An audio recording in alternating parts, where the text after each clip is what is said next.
So here we are at the end of chapter 3, which means that the function we're working with, power, we're going to be given a y value and we're going to solve for x because that's what we did at the end of chapter 1 and the end of chapter 2. That's what we're going to do at the end of chapters 4 and 5 as well.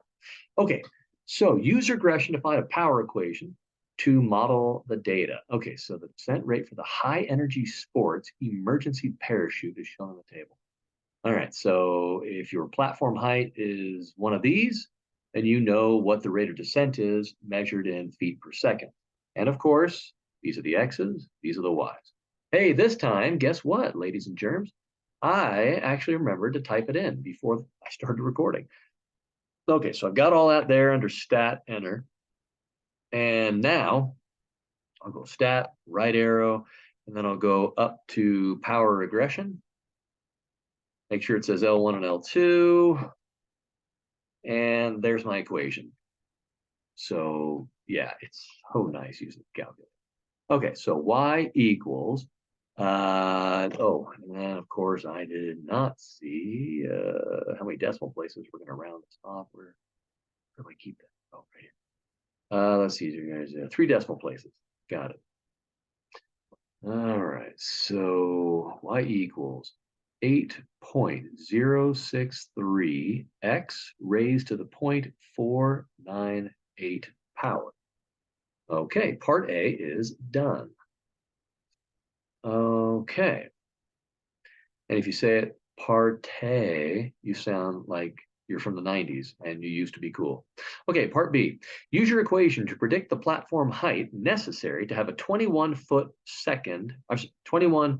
per second rate of descent. Round to the nearest 10. Okay. Well, a 21 foot per second, that's going to be, let's see, it's a feet per second. So that means it's a y value that they're giving us, this 21. And it's, it's about halfway between the 18 and the 24. So now, so our answer should be roughly halfway between the 5 and the 9. Now we're not doing, this is not a linear situation, so it's not going to be exactly halfway, but it should be, close. Okay. So, around, let's see, what's half of around 7 feet. Okay. And again, we could go off of the graph and, try and get a pretty good idea and say, all right, so 21 is this bold line right there. And that actually looks about exactly like 7, or well, it's maybe slightly above 7, but really close to 7. So it's always a good idea, when possible, to look at the data and get an idea of, okay, what do I expect my answer to be? And to look at the graph and say, what do I expect my answer to be? What's going on here? And then if you mess up on the calculation because you type something in the calculator wrong or whatever, you got a pretty good idea. And you've seen me do that. And when I've done that in these videos, it wasn't on purpose. That's just the way the cookie crumbles. And maybe I'm a bad person, but I'll tell you right now, I'm not really into those crumble cookies.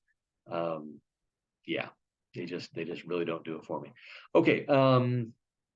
So 21 is a y value. So now let's go to here, get a little room to work. And whoops, that is not what I meant. Yeah, I'm trying to sell this car. Okay, so how do we do that? How do we do it? Well, we know 21 is a y value, so 21 is going to get plugged in for y, guaranteed. Okay. Now what do we do? Well, the next step is probably fairly obvious. We're going to divide by that number out front every time. So when you're working with a power function and you're solving for x, this is the process every time. Okay. So you're going to divide away by this number because that number is being multiplied by by x. Okay, so we got to divide it away. All right, so I'm just gonna do it on my calculator, on my handheld, not the computer one. So 21 divided by 8.063. And that gives me 2.604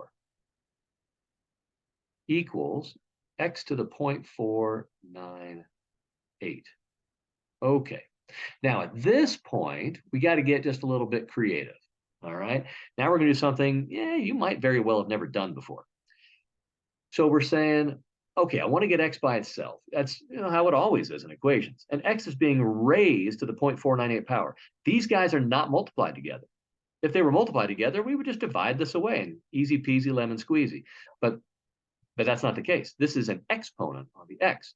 So what we're going to do is we're going to raise the right side of the equation to the 1 divided by this power.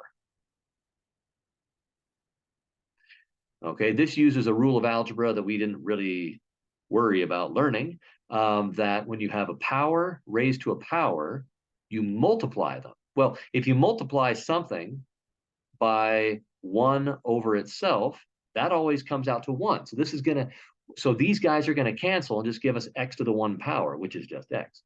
Well, if I do it to the right side, I got to do it to the left. Okay. And so, okay, so I go 2.604 raised to the 1 over 0.498. And I'm going to get x equals 6.836.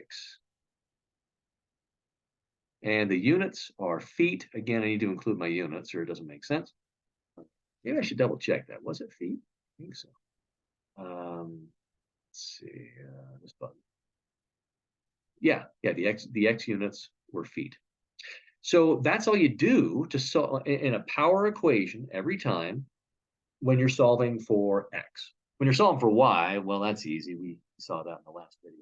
But so if I had something like 4 equals 2 x to the 7th, okay, I would divide both sides by 2.